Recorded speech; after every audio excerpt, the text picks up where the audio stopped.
Hi, everybody. This is Bibliography. I'm just here to talk to you guys about how to best use the Terronez Library website. So, teachers, this is for you. The whole point of this is to try to give you guys some tips and tools to help you help your students. So, looking at this today, you got to come over here and click on the Terronez Middle School one once you've logged into destiny.fredunified.org. So, don't forget to go there first. Click on Terronez Middle School over here where it says Middle Schools, and we'll get into our spot here. All right, so when you get here first, you're going to see a bunch of links, and they're all available to you as teachers.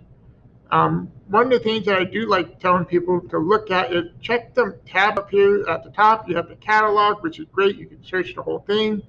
You have the circulation tab, but the My Info one is one that is quite interesting. And if you click on that, you'll find that you can see all the different things that you have checked out as a teacher. So when you're, instead of waiting for the teacher librarian to tell you what you have checked out at the end of the year, and you have to get those things figured out, you can have that figured out now. But also you can see if you have any fines, holds, and your students have the same information as well. So you could definitely provide this information to your students because some of them don't know, and now you do. So you can provide this information to help them out.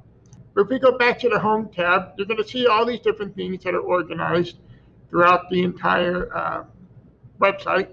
So you have the technology surveys, things that we do for the school helps us get information.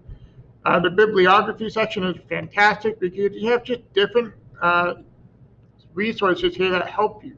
So you have things like EasyBib, which is a great website that can help you check to see if your paper has, any issues with plagiarism or citation. This is a fantastic resource that you can share with your students. Going back to here, though, there's even other steps. So we have some teachers that have their own websites here. So Mr. Rodriguez here has a Quizlet, which is a fantastic flashcard game for his Spanish students. And it's one of those things where we can provide this as a resource to you. All you have to do is just work with us, and we will create that link for you.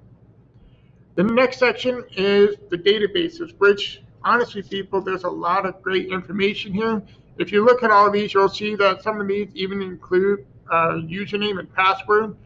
So literally in the link itself. So there's no reason why you can't use this information, both as a student and as a teacher.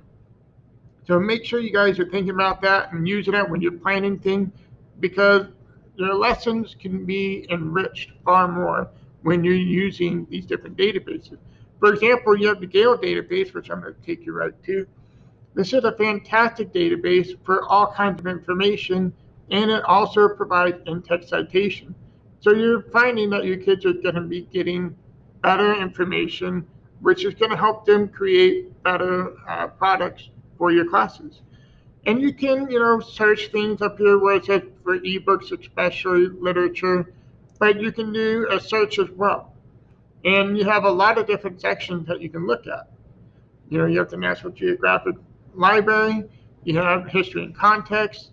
Is when you're actually going to use this and teach your students this, you might want to click on the Gale in Context Middle School. And once you do that, a whole new tab will pop up, and then this is where you can search things like Halloween. We just had this holiday recently, and I can find different information.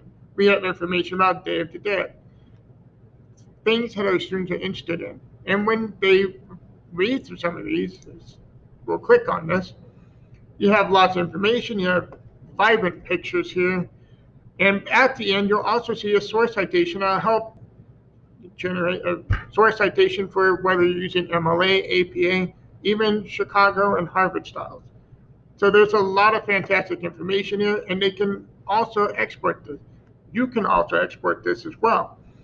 And these are great tools that we can be using in our classes to make things better for our students. So please consider using that. Going back to this, we have our ebooks as well. There's some fantastic information here, especially the Mason Crest ebooks. If you log into that, most of the books that we have in there are books that all of us can use at the same time. They're multi-user ebooks. So if there's a book that you would like for us to get for you, let us know. We'll look into being able to get that for you. And over here on the right side, We have just some of our basic library sites that you need to go to. We even have the link to the Fresno County Library, links to the Office Suite that we all have access to, things like the Sora app, and even Atlas, the parent portal and the student portal. This is for all of you, and this should benefit every single one of you. So teachers, I hope you enjoyed this video, and I hope that you found that this was illuminating. Thank you.